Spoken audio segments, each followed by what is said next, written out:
Joining us on the phone line right now is Jay. Jay, hi, good morning. Welcome to the Breakfast Show. Good morning to you, Sanu. And I didn't understand a word of what the gentleman said. He said forgive and forget. Yeah, I think that's a very good policy. But what I want to say is that when we as Indians call the foreigners Firangis, the consulates, they don't jump on the bandwagon and say that we are racist or anything like that. They just take it in a step. And I'm sure this lady, Maureen Chow, or I don't know if I've got her name correct, she didn't mean it in a racist way. I'm sure she was just trying to crack a small sort of a humorous antidote to get the public or the audience in a bit of a laughter. And I'm sure these diplomats, before they come here, they are briefed not to make any racist remarks. I think this has been taken absolutely out of context and made a big thing out of it. Maybe she was watching Russell Peters before making this speech. There's a high chance of that. Or someone who's, who's written it for her must have watched Russell Peters. Maybe she wanted to be funny with all the students. I'm sure of it. I mean, there is no racism in this at all. And what did she say? The Tamils are black? I mean, okay.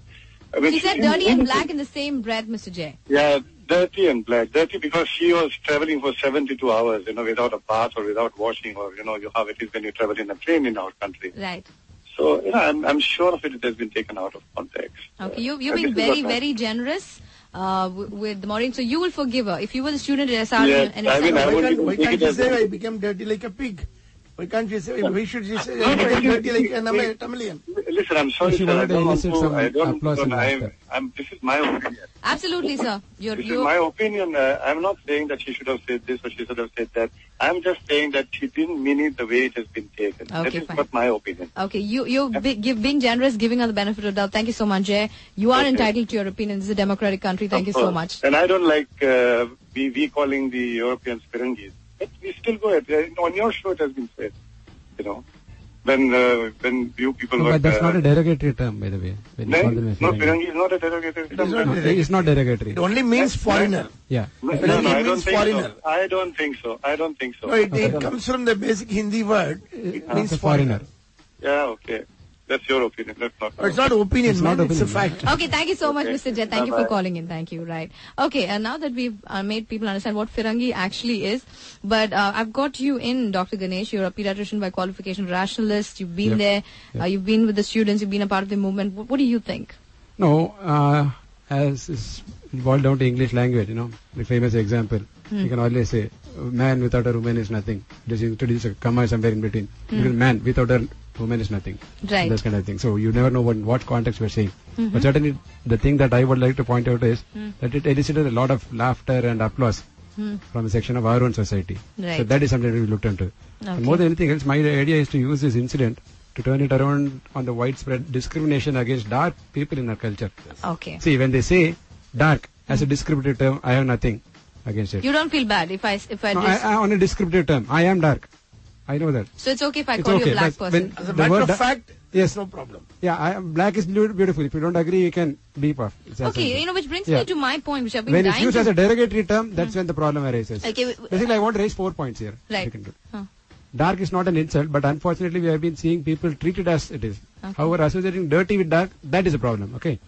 The comments may have been racist, but is that really what the problem is in our society? No, the fact that one American lady called Tamilians dark and dirty, how about the systematic discrimination against dark skin in our culture?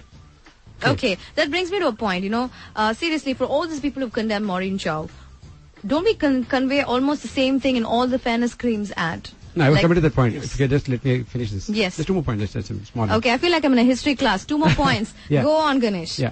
When was the last time the media made anything close to such a stink about the constant daily reminders of fair skin being superior to dark that we see on TV and in the movies all the time? Okay. How about the blatant color prejudice in the matrimonial ads? Isn't that a form of bigotry? We've much discussed more all harmful. of that. Yeah, in the psyche of basically in the psyche of a people. Sure, it is insulting when someone from a different ethnic context says something that is constituted as racist, but the real problem lies in our own society. Okay. Right from childhood, dark-skinned people are told they are inferior and conditioned to try and change their natural appearance. All this I know kids who have lived on powder thinking and hoping that they'll become fair. Yeah, Kungumapu. Yeah, Kungumapu. Starting right from the womb, Yeah, okay. Condition. Okay, right. As a dark Tamilian, having studied all his life in Bombay. We are obsessed with physical looks all the time. Yeah. And none of our matrimonial ads described any boy or girl as intelligent, temperamental, emotional, assertive. These words you don't find them in matrimonial ads at all. Not at all. You only find fair. And actually there are studies here. There are studies that show that being dark in India can lower your opportunities at everything. From finding suitable partners to getting a job you deserve. Admission. Really? Yeah. Is it that bad? There are studies. Yes. That is true. Let us find that. Anywhere, in most places. Let us first look at ourselves basically before we point fingers at others. Okay. Look into ourselves before we come to any conclusion. We have time for one more round. We'll come back. That's coming up on the other side. But Chennai Live listeners, remember the big forum is open for you. This is Sano here bringing you the breakfast show. We're asking you, we should be really forgiving with all the racist remarks that have been made against us. The number to reach us is 42421048, or you could send me a text message and tell me what you think at 5600605. Here's Flo Rida featuring David Guetta with The Club Can't Handle Me. Our discussion here, we've been asking you, we should really forgive all those racist remarks that have been made against us. As you know, Dr. Ganesh, pediatrician and rationalist, has just joined us, and of course we have Mr. Gnani, a renowned journalist who's been giving us inputs on the matter. And on the phone line we have Tilak. Tilak, hi, good morning. Hi, good morning. Yes, sir. Go ahead, tell me. Yeah, I believe the statement which is made earlier is very right. First, we think, we have to think about ourselves before we blaming on others. Right. I personally face a lot of things. I'm darker in complexion, but of course I'm not unfair in my soul. So this thing needs to be clear with ourselves before we point out others. Okay, look into yourself before you point fingers is what you're saying, Tilak. Thank you so much for joining, and you have a great day ahead. All right, I'm going to leave the final comments to both of you. You were telling me off air about Amar Chitra Katha. Yeah. Ganesh, I found that very interesting. Maybe you could share that with my listeners. No, I'm sure all of us would have read this Amar Chitra Katha as kids. Right. And that's a comic series targeted specifically at kids, if you notice. And even there, there's classic discrimination against the dark skin. Right.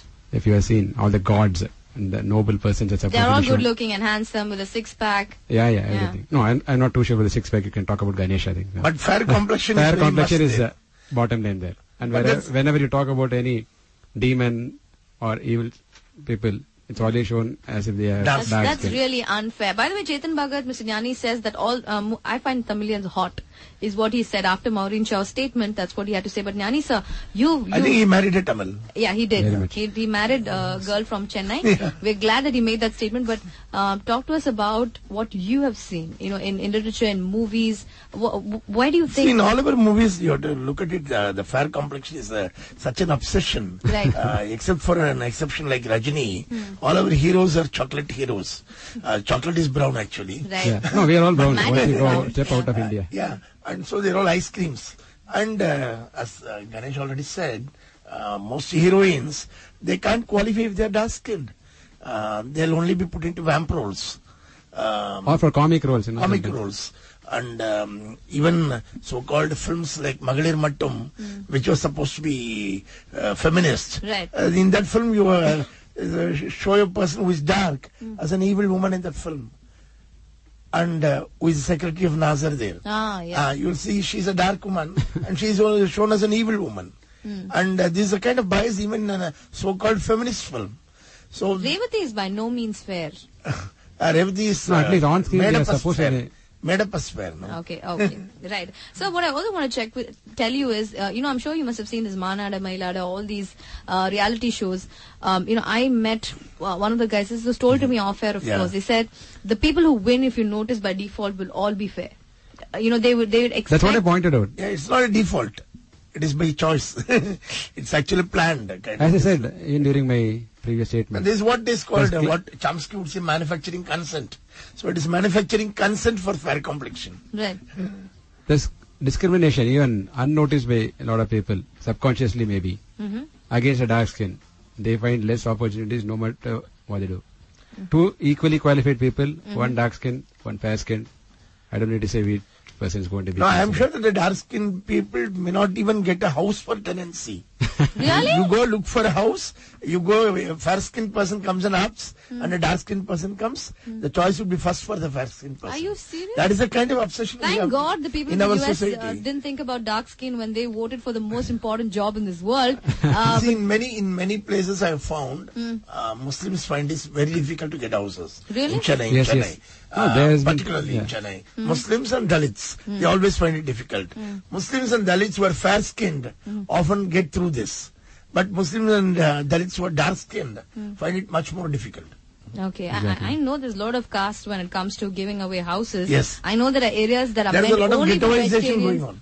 Only for Brahmins. No, okay. Yeah. I So didn't that is want to an get Okay, let's not get euphemism. in there. That's an euphemism. Only for vegetarians. Yeah, vegetarians. I don't want to bring in any community in here. But Fine, I need get a- it, I get it. Okay, final word. Nyani sir, I'll start with you. In fact, we need to look at ourselves. We call ourselves a democracy.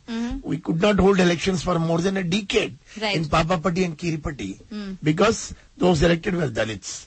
So this is the kind of bias we have been having. For 10 years, we couldn't have a local body election there. Because every time a Dalit was elected, immediately that person would be asked to resign. And this is happening in 21st century Tamil Nadu. So there's so much of sexist bias, racist bias, caste-based bias, so much of bias amongst ourselves. And only when somebody from outside, quote, Firangi, comes and says something, we get heated up. Okay. We need to get angry about our own people discriminating against ourselves. Okay, I'm going to read out what Ashish Yeah. has sent me. He says, Sano, Firangi means white foreigner and it's not used for good. When someone wants to tell something bad, then they use that word Firangi. It's always used in the negative context, although literally the word means foreigner. No, but the point is in usage, so many words get distorted. See, originally the word Paraya just was the name of the community. Right. It was just the name of the community. Right. But the English language has made it. You use the Paraya dog. It is part of the English dictionary today. Oh my God. Yeah. So Paraya is used in a derogatory sense as part of English language today, and which is being For objected that to by matter, Dalit even in communities. Tamil for that matter. Yeah.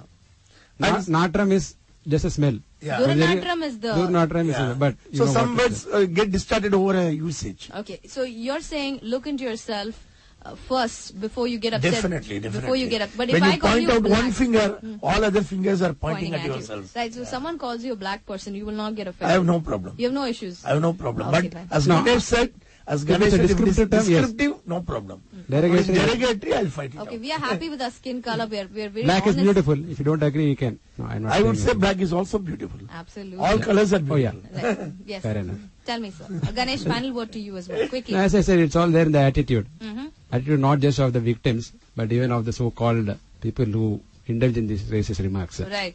They, people, all sections, those who make the remarks as well as those who suffer because of the remarks. Everybody requests some amount of psychiatric counseling. It's as simple as that. It's a question of upbringing, how we teach our children. Social conditioning. Yeah, how we teach our We as a children. society have to change. Okay, we have to change about ourselves. Okay, so I'm going to say only one thing. Thank you so much to both of you.